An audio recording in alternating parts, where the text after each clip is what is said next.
Nunca debía haber abierto ese USB. No tenía nombre, no tenía fecha, solo tenía una instrucción escrita a mano en un papel pegado encima.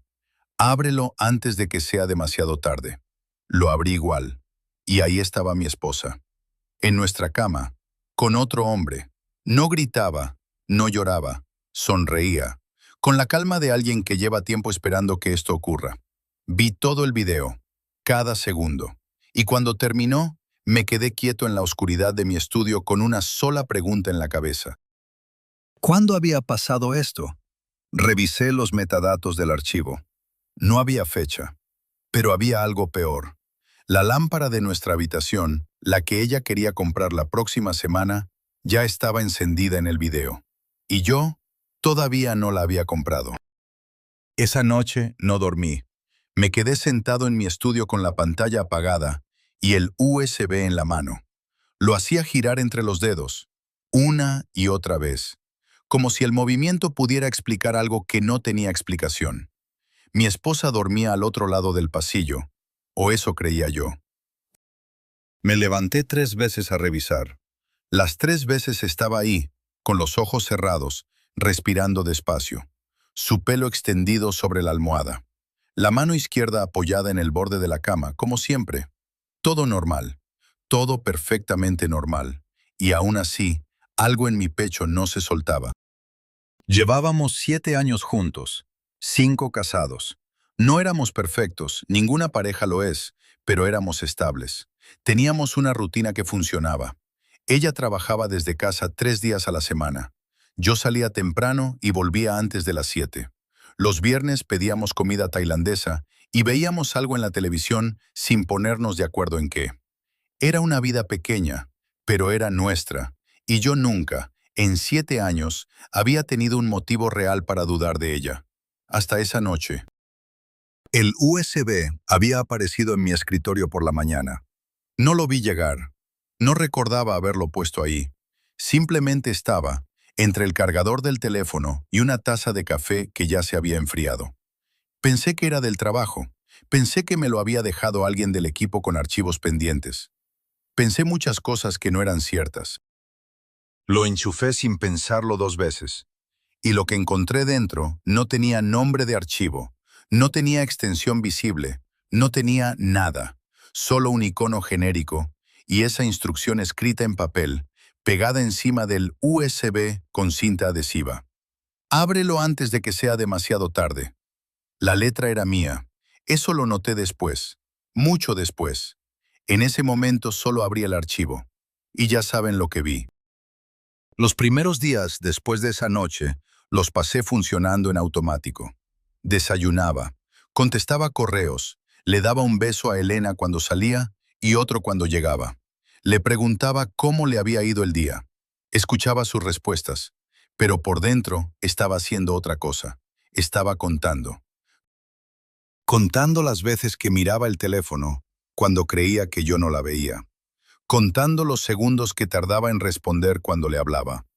Contando las pequeñas pausas, los silencios de medio segundo, las sonrisas que llegaban un momento tarde. No encontré nada, y eso me desesperó más que si hubiera encontrado algo. Porque cuando buscas una señal y no la encuentras, no concluyes que no hay nada. Concluyes que eres tú el que no está mirando bien. Elena era profesora de literatura en una universidad privada. Inteligente, ordenada, el tipo de persona que sabe exactamente qué palabras usar en cada situación y cuándo guardar silencio.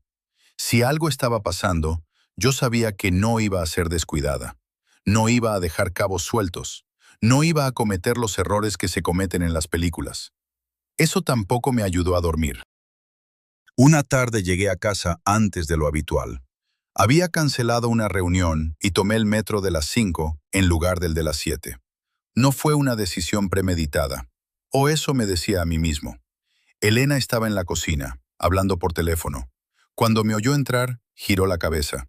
Y hubo algo, una fracción de segundo, en la que su expresión cambió. No fue culpa, no fue miedo, fue ajuste. Como cuando alguien reencuadra rápidamente la conversación que estaba teniendo para que encaje con la que va a tener ahora. Te llamo luego, dijo al teléfono. Y colgó. Me sonrió. Me preguntó si había comido. Me dijo que había comprado el pan que me gustaba. Me habló de una reunión de departamento que se había alargado más de lo previsto, de una alumna que le había entregado un trabajo plagiado, de una tontería que había visto en internet esa mañana y que le había dado risa. Todo normal, todo perfectamente normal. Le pregunté con quién hablaba. Con Marta, dijo, su amiga del posgrado. Está teniendo problemas con su pareja otra vez. Asentí. No le pregunté más, pero esa noche, cuando ella se durmió, cogí su teléfono de la mesita de noche con el cuidado de alguien que sabe que está cruzando una línea. Lo desbloqueé. Fui a los mensajes. Busqué el nombre de Marta. La última conversación tenía 3 semanas. Me quedé mirando la pantalla. 3 semanas. Elena hablaba con Marta por teléfono varias veces al mes. Siempre lo había hecho. Pero el hilo de mensajes estaba intacto, quieto, sin actividad, como si las llamadas recientes no hubieran existido, o como si hubieran pasado desde otro número. Volví a dejar el teléfono en su sitio. Me tumbé, cerré los ojos. No dormí. Pasé los días siguientes haciendo lo mismo de siempre. Trabajo, casa, cenas en silencio que ninguno de los dos nombraba. Hasta que el domingo llegó y me encontré otra vez frente al portátil, con el USB en la mano, revisando el video una vez más. No quería hacerlo. Me había prometido que no lo haría, que iba a esperar, que iba a observar, que iba a ser racional, que no iba a convertirme en uno de esos hombres que construyen una catedral de sospechas sobre un par de ladrillos sueltos. Pero volví. Siempre se vuelve. Esta vez lo miré de otra manera.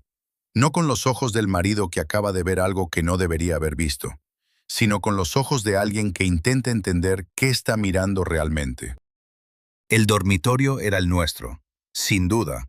Reconocía la forma de la ventana, la posición de la cómoda, el tono exacto de la pared que habíamos pintado juntos hacía 2 años, y que Elena eligió después de traer a casa 17 muestras de color distintas y pasarse 2 semanas debatiendo entre el blanco roto y el marfil suave.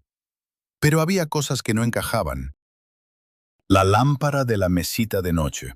Era nueva, blanca, con base de cerámica y pantalla de lino. Elena la había visto en una tienda 3 semanas atrás y la había mencionado varias veces desde entonces.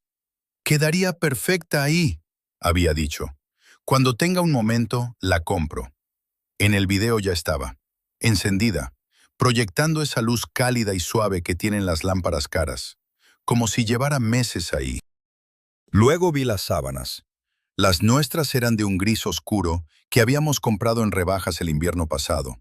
En el video eran blancas, de un blanco liso, sin estampados, el tipo de ropa de cama de algodón que Elena había estado mirando en una web de decoración que tenía guardada en favoritos.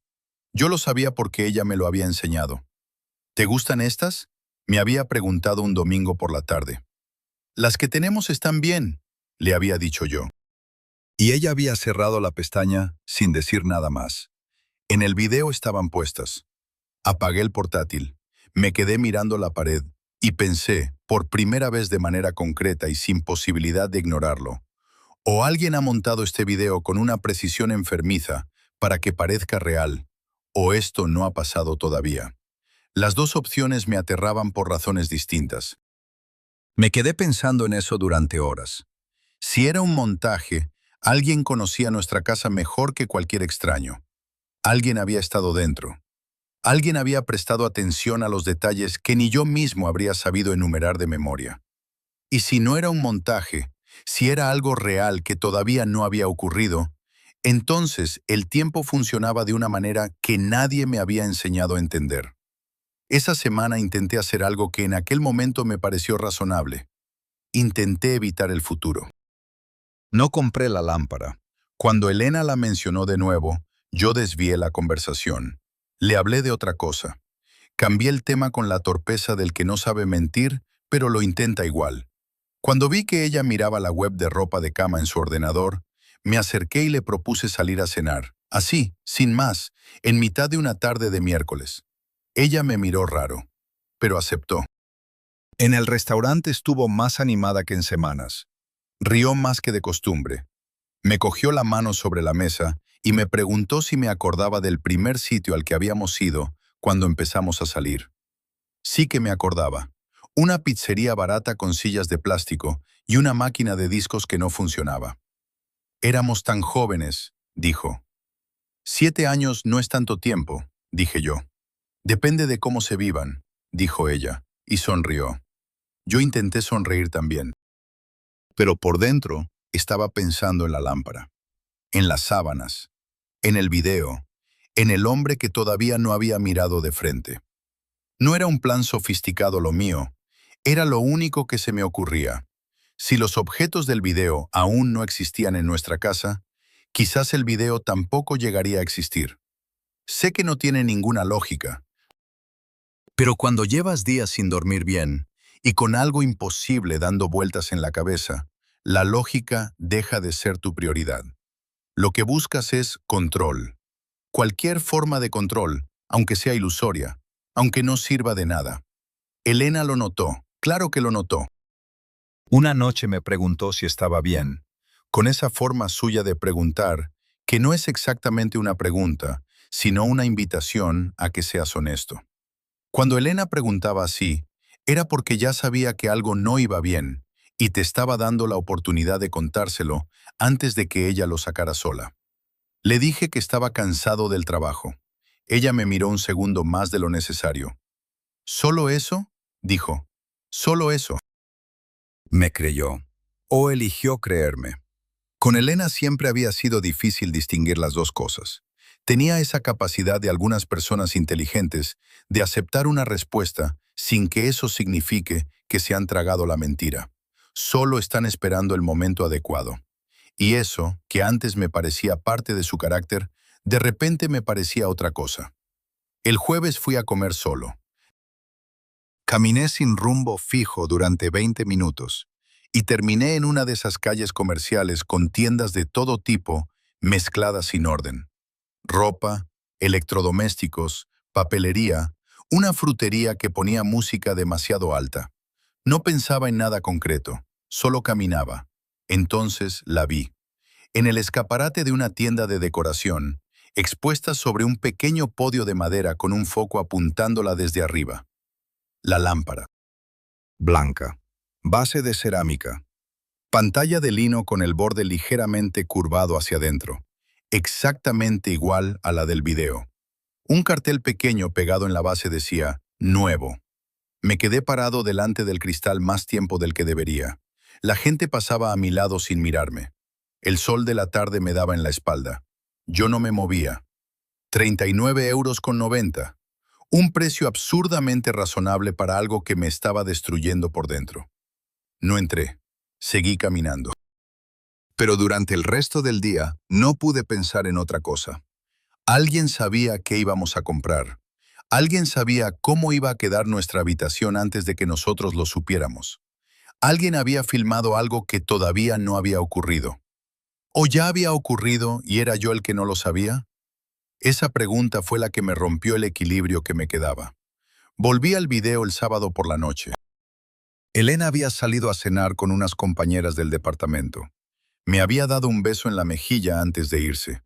Me había dicho que no llegaba tarde, que si quería podía pedirme algo de comer, que había sobras en la nevera. Me quedé en el estudio. Eran las 11:20 cuando encendí el portátil. Esta vez no miré a Elena. Había decidido mirar al hombre. Hasta ese momento lo había evitado de manera consciente.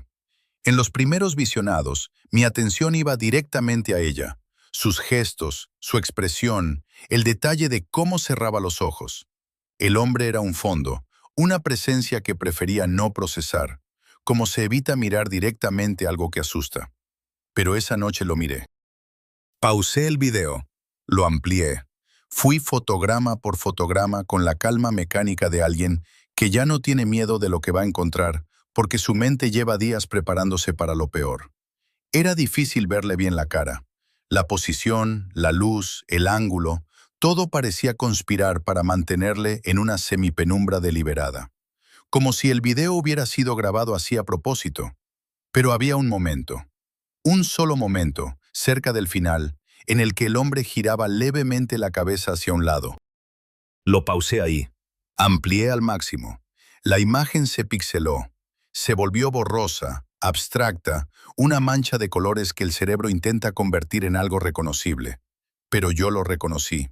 El cerebro humano no necesita resolución para reconocer una cara que lleva décadas mirando en el espejo cada mañana. No necesita detalle. Le basta con la geometría, con la proporción, con esa suma de pequeñas asimetrías que hacen que cada cara sea única e irrepetible. La forma del mentón, el ángulo de la mandíbula, la manera en que la oreja derecha sobresale ligeramente más que la izquierda, un detalle tan pequeño que solo yo lo sé. El pequeño hundimiento en la sien, justo donde de niño me golpeé contra el borde de una mesa de madera y me quedó una marca que nunca desapareció del todo. Era yo, no alguien que se parecía a mí, era yo, pero con algo que yo no tenía, una cicatriz. Larga, desde la sien hasta la mandíbula, siguiendo una línea diagonal que no existía en mi cara. Una cicatriz que parecía vieja, curada, perfectamente integrada en la piel como algo que llevaba años ahí. No era una marca reciente, era una herida que alguien había tenido tiempo de aprender a ignorar. Cerré el portátil, me quedé en la oscuridad, con el corazón haciendo un ruido sordo y constante que no reconocía como mío. Porque lo que acababa de ver no tenía ninguna explicación que yo pudiera sostener. No era un amante, era yo, pero un yo que todavía no existía. Un yo que tenía una herida que aún no me había hecho, y que estaba en nuestra cama, con mi mujer, con la calma absoluta de alguien que sabe exactamente dónde está y por qué. Oí la puerta principal abrirse. Elena había vuelto.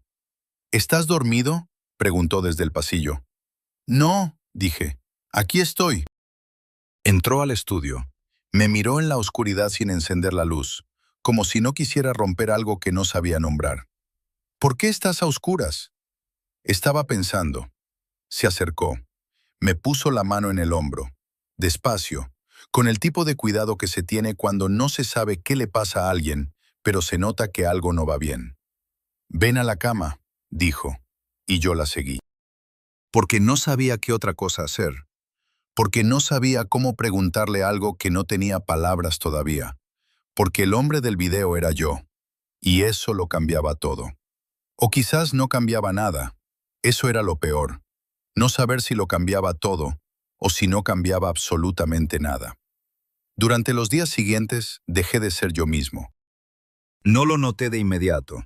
Nadie nota ese tipo de cosas de inmediato. Ocurre despacio, como el agua que va filtrándose por una grieta que parece pequeña, hasta que un día la pared cede. Yo seguía levantándome a la misma hora, seguía tomando el mismo café, seguía diciéndole buenos días a Elena con la misma voz de siempre. Pero por dentro, algo había cambiado de sitio. Ya no la miraba igual. Antes, cuando Elena entraba a una habitación, yo simplemente la veía. Ahora la observaba. Hay una diferencia enorme entre las dos cosas.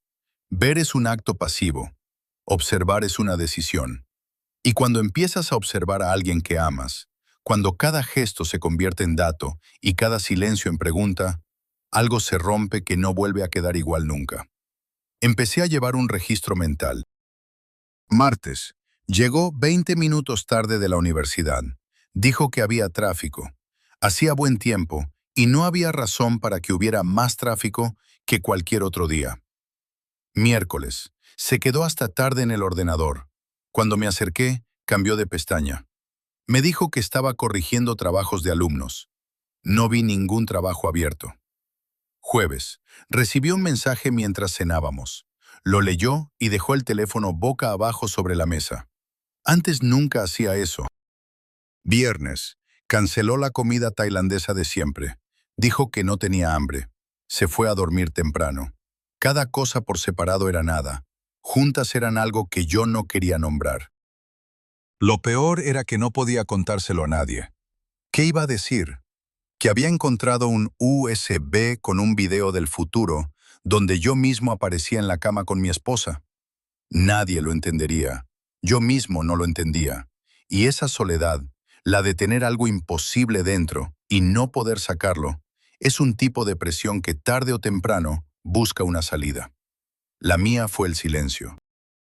Me volví callado, más de lo habitual. En la cena respondía con monosílabos. En la cama me giraba hacia el otro lado antes de que ella apagara la luz. Por las mañanas salía sin desayunar para no tener que sentarme frente a ella durante 20 minutos fingiendo que todo iba bien. Elena aguantó una semana. La segunda semana me dijo que así no podíamos seguir. Fue un domingo por la mañana. Yo estaba en el estudio, con el café frío en la mano, mirando sin ver nada por la ventana. Ella entró, cerró la puerta detrás de sí y se quedó de pie frente a mí con los brazos cruzados y esa expresión suya que significaba que había decidido que esta conversación iba a ocurrir, quisiera yo o no. «Llevas 2 semanas siendo otra persona», dijo. No lo negué. «¿Qué te pasa?» Le dije lo de siempre, el trabajo, el estrés, una propuesta que no estaba saliendo bien. Ella me miró un momento largo. Luego soltó el aire por la nariz, despacio, con esa paciencia que a veces me parecía comprensión y otras me parecía una forma muy sofisticada de no decir lo que realmente pensaba. «Cuando quieras hablar de verdad, aquí estoy», dijo, y salió. Yo me quedé con el café frío y la sensación de haber perdido algo en esa conversación. No supe qué exactamente hasta más tarde. Lo que perdí fue la última oportunidad fácil de decir la verdad. Esa tarde encontré el segundo video. No lo buscaba. Estaba revisando el USB por enésima vez, mirando si había algo que se me hubiera pasado, algún metadato, algún detalle técnico que me diera una pista sobre el origen del archivo. Y entonces vi que había otra carpeta, pequeña, casi invisible, con un nombre que era solo un punto seguido de un espacio en blanco. La abrí. Un solo archivo, sin nombre. Lo dudé. Recordé lo que había sentido la primera vez que abrí algo en ese USB, sin saber lo que había dentro. Lo abrí igual. La pantalla mostró una habitación que no reconocí. No era nuestra casa. Era un cuarto pequeño, con una sola bombilla encendida en el techo y las paredes desnudas. El tipo de habitación que no pertenece a ningún lugar específico, que podría estar en cualquier ciudad, en cualquier edificio. Y en el centro, sentado en una silla de madera delante de la cámara, estaba yo. No era la imagen pixelada y a medias del primer video. Era yo, de frente, perfectamente iluminado, con la cicatriz, larga, diagonal, desde la sien hasta la mandíbula. Pero lo que me paralizó no fue la cicatriz, fue la expresión. Tenía los ojos enrojecidos, la mandíbula tensa, las manos apoyadas sobre las rodillas, los nudillos blancos de tanto apretarlas. Era la cara de alguien que ha estado llorando durante días, y ya no le quedan lágrimas, pero el dolor sigue ahí, quieto, como una piedra en el centro del pecho. Me miré a mí mismo durante 3 segundos que parecieron mucho más. Y entonces el yo del video abrió la boca. Habló en voz baja, casi un susurro. «Lo siento, pensé que esto te ayudaría». Eso fue todo. El video se cortó. Me quedé mirando la pantalla negra durante un tiempo que no supe medir. «Lo siento, pensé que esto te ayudaría». ¿Ayudarme a quién? ¿A mí? ¿A Elena? ¿Y quién hablaba exactamente? ¿Desde dónde? ¿Desde cuándo? Reconocía esa voz. Era imposible no reconocerla. Era mi voz con 10 años más de desgaste, un poco más grave, un poco más rota. Pero era la mía.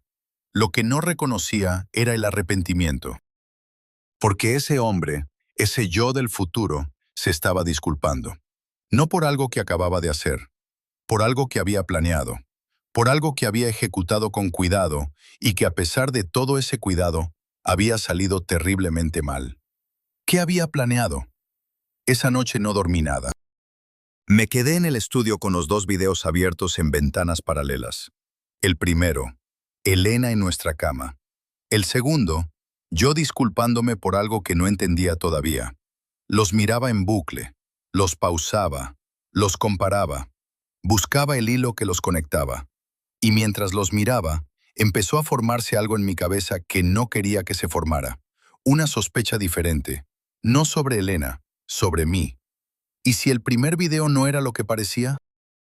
¿Y si la escena que había interpretado como infidelidad era otra cosa? Una reconciliación después de algo, un momento que yo había sacado de contexto porque estaba predispuesto a verlo de la peor manera posible. Abrí el primer video. Esta vez intenté mirarlo sin emoción, como lo miraría un extraño que no tiene ningún vínculo con las personas que aparecen en él. Elena no actuaba como alguien que está haciendo algo que quiere esconder. No había nerviosismo, no había miradas hacia la puerta, no había esa tensión de quien sabe que puede ser descubierto en cualquier momento. Actuaba como alguien que se siente segura. Y el yo del video tampoco actuaba como un hombre que está traicionando a alguien. Actuaba como alguien que está exactamente donde quiere estar. Eso debería haberme aliviado. No lo hizo. Porque entonces las preguntas eran peores. Si no era traición, ¿qué era? ¿Por qué alguien había grabado eso? ¿Por qué me lo había enviado? ¿Qué se suponía que debía hacer yo con esa imagen? Pensé en la posibilidad de que todo fuera un montaje. Alguien con demasiado tiempo y demasiado conocimiento de nuestra vida privada. Pero esa opción se caía sola. Nadie fuera de nuestra casa sabía lo de la lámpara. Nadie sabía lo de las sábanas blancas. Esos no eran detalles que se pudieran adivinar ni investigar desde fuera. Eran conversaciones de domingo por la tarde que no existían en ningún sitio excepto dentro de estas cuatro paredes. Lo que significaba que el video sabía cosas que solo podían saberse desde dentro de nuestra vida, o desde dentro del futuro. Me quedé mirando la pantalla durante un rato largo. El video pausado, la imagen congelada. Elena con esa expresión de quien se siente completamente a salvo. Y yo empecé a odiar esa expresión. No a ella, a la expresión, a la tranquilidad que transmitía, a esa seguridad que yo había dejado de tener desde el momento en que abrí el USB y que ella, en el video, todavía tenía. Fue la primera vez que sentí algo que no era miedo ni confusión. Fue la primera vez que sentí rabia. Y entonces llegué al final del video. El mismo fotograma de siempre. El yo del video girando levemente la cabeza. Esta vez no lo amplié. Esta vez me quedé mirando el momento exacto en que giraba la cabeza con el video a tamaño completo. Y vi algo que antes no había visto porque antes no estaba mirando lo correcto. En el instante en que el yo del video giraba la cabeza, sus ojos no iban hacia ningún lugar aleatorio de la habitación. Iban directamente a la cámara. No era un movimiento casual, era deliberado, controlado, como el de alguien que sabe exactamente dónde está el objetivo y decide, en ese momento preciso, mirarlo. Me miraba a mí, con una expresión que no era culpa ni vergüenza. Era algo que tardé varios minutos en identificar. Era pena. Me estaba mirando con pena, como alguien que ya sabe lo que va a pasar a continuación, y lo lamenta profundamente, pero no puede hacer nada para impedirlo. Cerré el portátil. Me quedé sentado en la oscuridad con la espalda recta y las manos quietas sobre el escritorio, y la sensación de que algo muy grande estaba a punto de ocurrir, y yo no tenía ninguna manera de prepararme para ello. En algún momento entre las 3 y las 4 de la mañana tomé una decisión. Iba a confrontar a Elena. No con el USB, no con los videos. Eso era territorio que no podía cruzar sin parecer completamente desquiciado. Pero sí con lo que había observado, con los 20 minutos de retraso, con el teléfono boca abajo, con las conversaciones de Marta que tenían 3 semanas de antigüedad a pesar de las llamadas recientes. Iba a pedirle que fuera honesta conmigo, y dependiendo de lo que dijera, decidiría qué hacer después. Fue el lunes por la tarde. Llegué a casa a las 6. Elena estaba en la cocina preparando algo. Me oyó entrar. Me saludó sin darse la vuelta. Me senté en la silla de la cocina que siempre uso cuando quiero tener una conversación seria. Elena lo sabía. Lo sabía desde el primer año que vivimos juntos. Cuando se giró y me vio sentado ahí, su expresión cambió. No huyó. No se puso a la defensiva. Se sentó frente a mí. «¿Qué pasa?», dijo. Y le pregunté. Le pregunté con quién hablaba realmente por teléfono. Le pregunté por qué el historial de mensajes con Marta tenía 3 semanas. Le pregunté por qué el martes había llegado tarde y por qué el miércoles había cambiado de pestaña cuando me acerqué y por qué el jueves había puesto el teléfono boca abajo en la mesa. La miré a los ojos mientras preguntaba. Elena me escuchó sin interrumpirme. Cuando terminé, se quedó en silencio durante un momento. ¿Desde cuándo llevas con todo esto en la cabeza?, dijo. Tiempo. ¿Y no se te ocurrió preguntármelo antes? Te lo estoy preguntando ahora. Respiró despacio. Me explicó lo del teléfono. Marta había tenido un problema serio con su pareja, algo que había preferido hablar por llamada y no por mensajes porque le daba más seguridad. Le había pedido expresamente a Elena que no dejara rastro escrito. Lo del martes. Había quedado con una compañera del departamento para hablar de una solicitud de proyecto. Había olvidado decirme que llegaría tarde porque la semana había sido un caos. Lo del miércoles. La pestaña que cambió era la planificación de mi cumpleaños, que era dentro de 3 semanas, y que llevaba días intentando organizar algo que le estaba costando más de lo esperado. Me lo dijo todo con calma, sin elevar la voz, sin señales de quien improvisa, y yo la escuché. Y lo peor fue que todo tenía sentido, todo era perfectamente coherente, todo encajaba de una manera que no dejaba ningún hueco donde meter la sospecha. Y aún así, algo dentro de mí no se creyó ni una sola palabra. Eso fue lo que me asustó de verdad. No que Elena pudiera estar mintiéndome, sino que yo ya no era capaz de creerla, aunque dijera la verdad. El video me había hecho eso. Había instalado una duda que no dependía de los hechos, que no podía ser refutada con explicaciones, que vivía en algún lugar más profundo que la lógica y que se alimentaba de sí misma. Esa noche cené poco y me fui a la cama temprano. Elena se quedó en el salón un rato más. Cuando entró al cuarto y se metió en la cama, yo fingí que dormía. Pero no dormía. Estaba pensando en el yo del video, en cómo me miraba, en lo que había dicho en el segundo video. Lo siento, pensé que esto te ayudaría. Y entonces, por primera vez desde que había abierto ese USB por primera vez, me hice la pregunta que debería haber sido la primera de todas. ¿Ayudarme a hacer qué, exactamente? ¿Qué resultado esperaba ese yo del futuro cuando preparó esos vídeos? ¿Qué pretendía que yo hiciera con lo que iba a ver? Si hubiera querido destruirme, no se habría disculpado. Si hubiera querido avisarme de un peligro real, habría sido más claro. ¿Entonces qué? Me quedé mirando el techo durante mucho tiempo. Y poco a poco, como una foto que se va revelando en el líquido oscuro del cuarto de baño, empezó a aparecer algo. Una forma, todavía borrosa, todavía incompleta, pero suficiente para que el estómago se me cerrara. ¿Y si los videos no eran una advertencia? ¿Y si eran una herramienta? ¿Y si alguien desde el futuro había decidido que la única manera de salvar algo era hacerme creer que estaba a punto de perderlo? No tenía aún todas las piezas para completar ese pensamiento, pero las que tenía ya eran suficientes para hacerme daño. Los días que siguieron fueron los peores. No porque pasara nada nuevo, sino porque ya no era capaz de estar en la misma habitación que Elena sin sentir ese peso constante en el pecho, sin analizar cada cosa que decía, buscando la grieta que me confirmara lo que una parte de mí ya había decidido creer. Me estaba convirtiendo en alguien que no me gustaba. Lo notaba, y no podía parar. Una noche Elena me dijo que parecía que la miraba como si le tuviera miedo. No es miedo, le dije. ¿Entonces qué es? No supe qué responder, porque la respuesta honesta era, es lo que le queda a alguien cuando el amor y la desconfianza ocupan el mismo espacio al mismo tiempo, y ninguno de los dos cede. En vez de eso le dije que estaba cansado. Ella asintió. Pero esa noche, en la oscuridad, la oí llorar en silencio durante 20 minutos. No era un llanto ruidoso. Era el tipo de llanto que alguien hace cuando no quiere que el otro lo oiga. Contenido, controlado, con la respiración cortada cada pocos segundos, como quien intenta parar y no puede. Lo oí perfectamente. Y no me moví.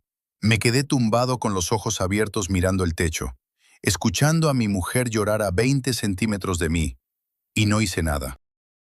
No porque no me importara, sino porque algo en mí ya había decidido que ese llanto podía ser una actuación, que podía ser calculado, que podía ser parte de algo que yo no entendía todavía. Ese pensamiento me llegó con toda naturalidad, y eso fue lo que me aterró, porque 7 años atrás, un mes atrás, incluso una semana atrás, nunca se me habría ocurrido. No dije nada, y eso, más que ninguna otra cosa, me dijo lo que me estaba convirtiendo. Me fui al estudio, abrí el portátil, abrí el primer video una vez más. Esta vez no miré a Elena, no miré al yo con la cicatriz, miré la habitación y reparé en algo que llevaba semanas delante de mis ojos sin que yo lo viera. La lámpara estaba encendida. La habíamos comprado. No yo, Elena, 3 días atrás. Me lo había dicho mientras yo revisaba el correo y apenas había levantado la vista para asentir. La lámpara del video ya estaba en nuestra mesita de noche. Las sábanas blancas seguirían siendo lo siguiente. Me quedé quieto mirando la pantalla. El futuro no se estaba alejando, se estaba acercando. Y yo, con todo lo que había hecho para evitarlo, con toda la distancia que había puesto entre Elena y yo, con cada silencio y cada sospecha, y cada noche fingiendo que dormía cuando no dormía, lo único que había conseguido era empujarme a mí mismo hacia el hombre de la cicatriz. Más frío, más solo, más capaz de hacer daño sin quererlo. Y lo peor no era eso. Lo peor era que el yo del video, ese hombre que yo tanto había tratado de no convertirme, no parecía un monstruo. No parecía alguien que hubiera perdido el control. Parecía alguien que había tomado decisiones, una detrás de otra, cada una con su propia lógica, cada una justificada por el momento en que se tomó. Igual que yo. Cerré el portátil. Me miré las manos en la oscuridad, sin cicatriz, todavía limpias, todavía sin historia visible en la piel.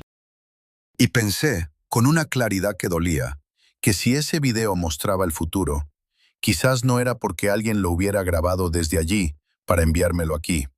Quizás era porque alguien lo había construido, pieza por pieza, con mucho cuidado, sabiendo exactamente cómo reaccionaría yo, sabiendo exactamente lo que haría con lo que viera. Y yo había sido la herramienta. Lo que todavía no entendía era si ese alguien era un enemigo, o si era yo mismo. La noche que decidí enfrentarla, no había planeado nada. No tenía un discurso preparado. No tenía una estrategia. Solo tenía el USB en el bolsillo y 3 semanas de algo que no había podido contarle a nadie, comiéndome por dentro. Llegué a casa a las 8. Elena estaba sentada en el sofá con un libro abierto en el regazo, pero no lo estaba leyendo. Lo supe porque llevaba en la misma página desde que yo la veía por la ventana antes de entrar. La había observado durante 2 minutos desde la calle, a través del cristal iluminado, sin que ella lo supiera. Eso también era nuevo. Entré, dejé las llaves en el cuenco de siempre, me quité la chaqueta y me senté frente a ella, en el sillón que quedaba al otro lado de la mesita de café, sin decir nada. Ella levantó la vista del libro, me miró, y algo en su expresión cambió de una manera que no supe interpretar en ese momento. Saqué el USB del bolsillo, lo puse sobre la mesita de café entre los dos. Elena miró el USB, luego me miró a mí. No dijo nada, no preguntó qué era, no fingió no reconocerlo, no reaccionó con la sorpresa de alguien que ve algo por primera vez. Simplemente lo miró. Y en ese silencio, en esa fracción de segundo antes de que cualquiera de los dos dijera nada, supe que la conversación que estaba a punto de ocurrir iba a cambiar algo de manera permanente. ¿Sabes lo que hay dentro?, le pregunté. Tardó un momento en responder. No, dijo, pero sé lo que has estado haciendo estas semanas. ¿Qué he estado haciendo? Alejarte, dijo, mirarme como si fuera una desconocida, buscar algo que no existe. Le dije que sí existía. Le dije que había un video. Le expliqué lo que había visto, brevemente, sin entrar en detalles. Lo justo para que entendiera de qué estaba hablando. La vi escucharme, y cuando terminé, no hizo lo que yo esperaba. No se defendió. No preguntó cómo me atrevía. No se indignó con la rabia de quien acaba de ser acusado injustamente. Se levantó. Fue al dormitorio. Y volvió con otro USB en la mano. Lo puso sobre la mesita de café, al lado del mío. Los dos quedaron ahí, juntos, bajo la luz del salón. Idénticos. Yo también recibí uno, dijo. Me quedé mirando el USB de Elena durante un tiempo que no supe medir. ¿Cuándo? Dije. El mismo día que tú, supongo. Estaba en mi bolso. No sé quién lo puso ahí. ¿Lo abriste? Sí. ¿Y qué había dentro? Ella respiró.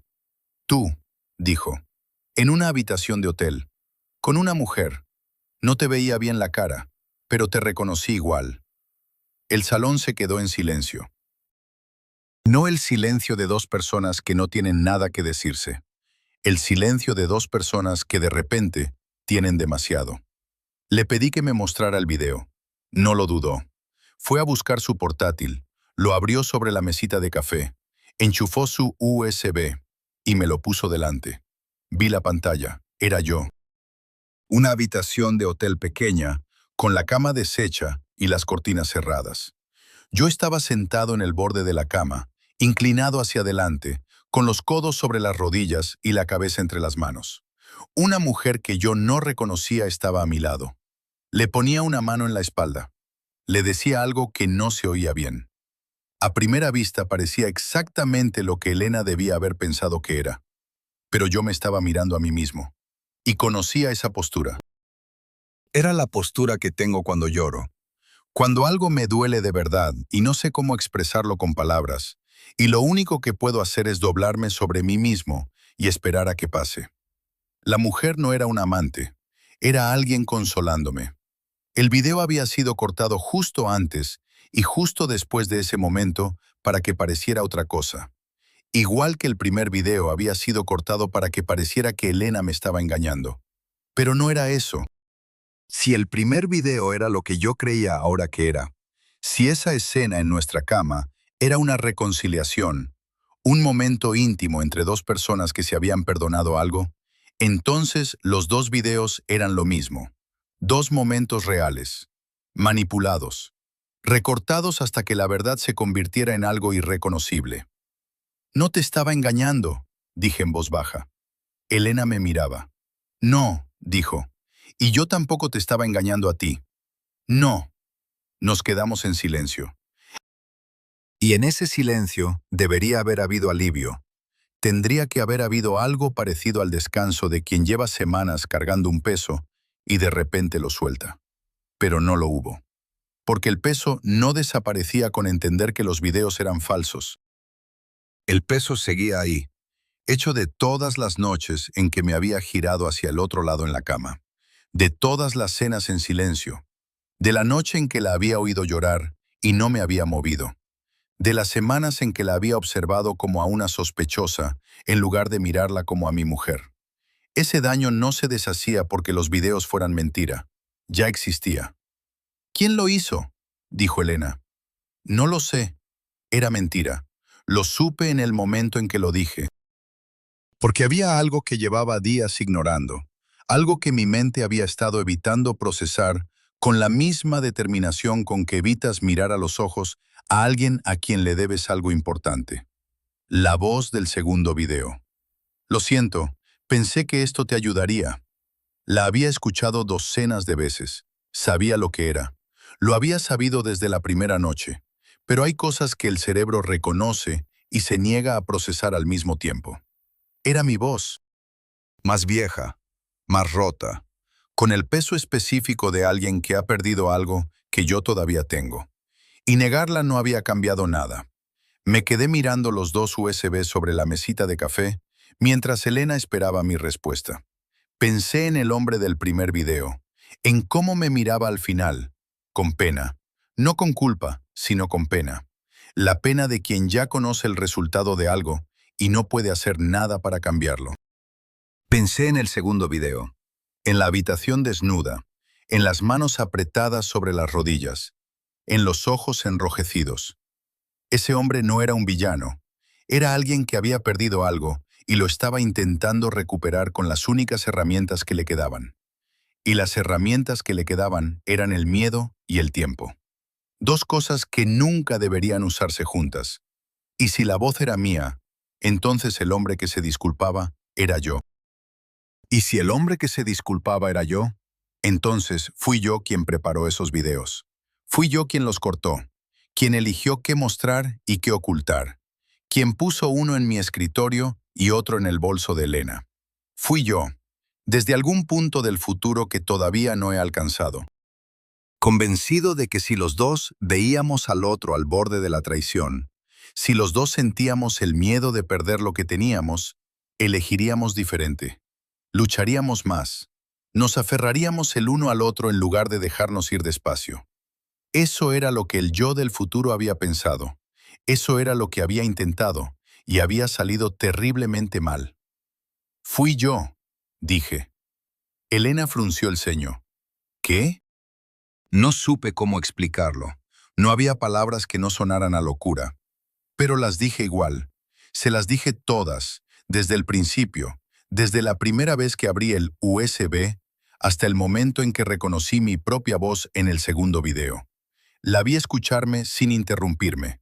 Cuando terminé, pasó mucho tiempo sin que ninguno de los dos dijera nada. Entonces lo hiciste tú, dijo al fin. Una versión tuya de algún futuro lo hizo. Para salvarnos. Eso creo. Y en cambio nos destruyó. No respondí. Porque no tenía nada que responder. Ella se levantó. Fue a la ventana.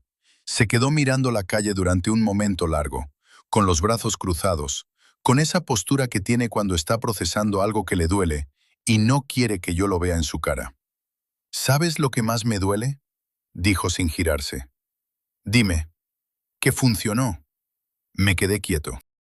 Los videos nos hicieron exactamente lo que se supone que tenían que evitar, dijo. Nos hicieron desconfiar. Nos hicieron alejarnos. Nos hicieron hacernos daño sin ninguna razón real. Lo sé. Y si una versión tuya lo hizo, sabiendo todo eso, se giró, me miró. ¿Qué significa eso sobre lo que nos pasa?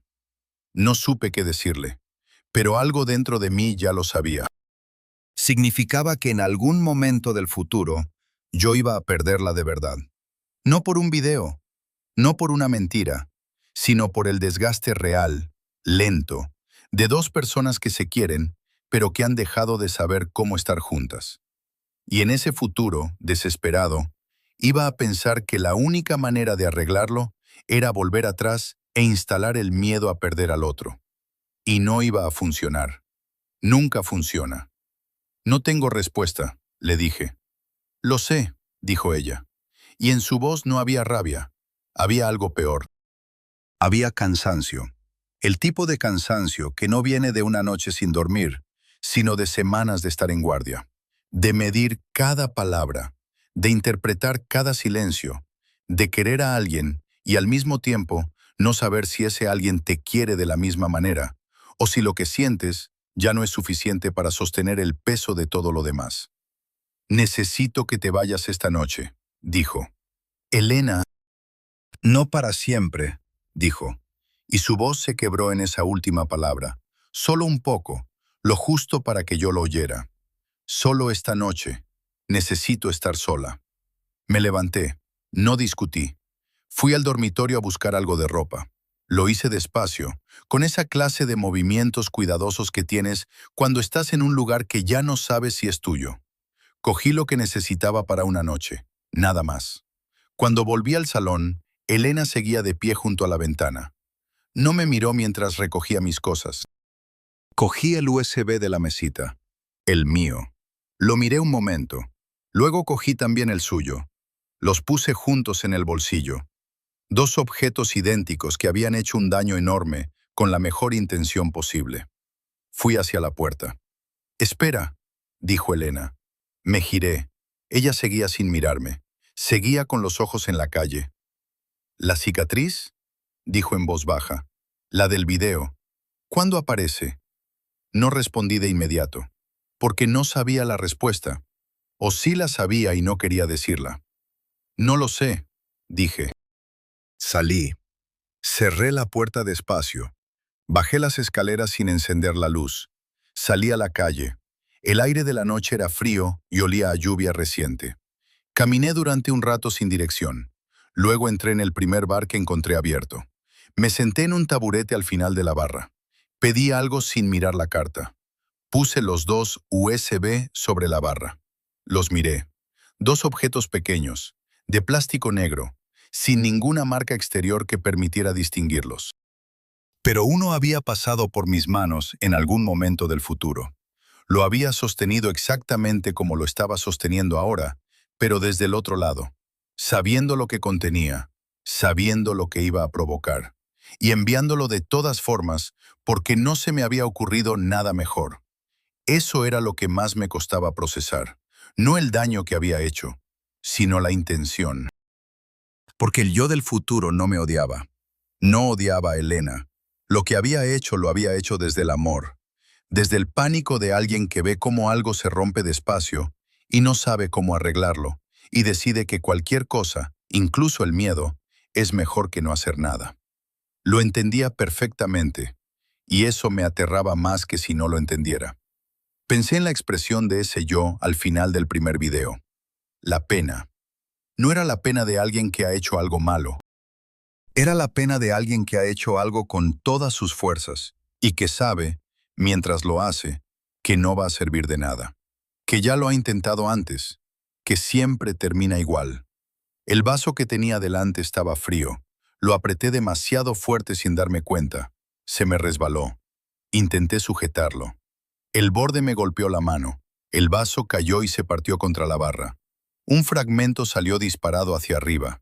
Se me clavó en la sien antes de que pudiera moverme. Me llevé la mano a la cara. Cuando la aparté había sangre. El barman me puso algo en la mano para presionar. Me dijo que fuera al baño, que me mirara. Fui. Me miré en el espejo del baño de ese bar de mala muerte con la luz de neón parpadeando encima. El corte iba desde la sien hasta la mandíbula, diagonal, limpio, más largo de lo que esperaba, exactamente donde la tenía el hombre del video. Me quedé mirando mi propio reflejo durante mucho tiempo, sin moverme, sin pensar en nada concreto, solo mirándome. La sangre seguía bajando, una línea fina, oscura, que recorría exactamente el mismo camino que la cicatriz del video. Como si mi cuerpo hubiera estado esperando este momento, como si la geometría de la herida ya estuviera escrita en algún lugar, y todo lo que había pasado estas semanas hubiera sido simplemente el proceso de llegar hasta aquí. Me pregunté si el yo del video, la primera vez que vio el corte en su propia cara, había sentido lo mismo que yo en ese momento. Esa mezcla extraña de horror y reconocimiento, como llegar a un lugar que no conoces y darte cuenta de que lo has soñado antes. El círculo estaba completo. En algún momento del futuro, cuando hubiera perdido lo suficiente, iba a sentarme frente a una pantalla. Iba a editar 2 videos. Iba a escribir en un papel, ábrelo antes de que sea demasiado tarde, con una letra que sería la mía porque siempre había sido la mía. Y los iba a enviar, convencido de que esta vez sería diferente. Porque todavía la amaba. Y no sabría hacer otra cosa. Eso era lo peor de todo. No el ciclo, no la cicatriz, no el daño que ya estaba hecho. Lo peor era que lo volvería a intentar, una y otra vez, con la misma esperanza rota, con las mismas manos, con la misma cicatriz que ahora ya era mía. Apagué la luz del baño y me quedé un momento en la oscuridad antes de salir, porque en la oscuridad, al menos, no tenía que verme.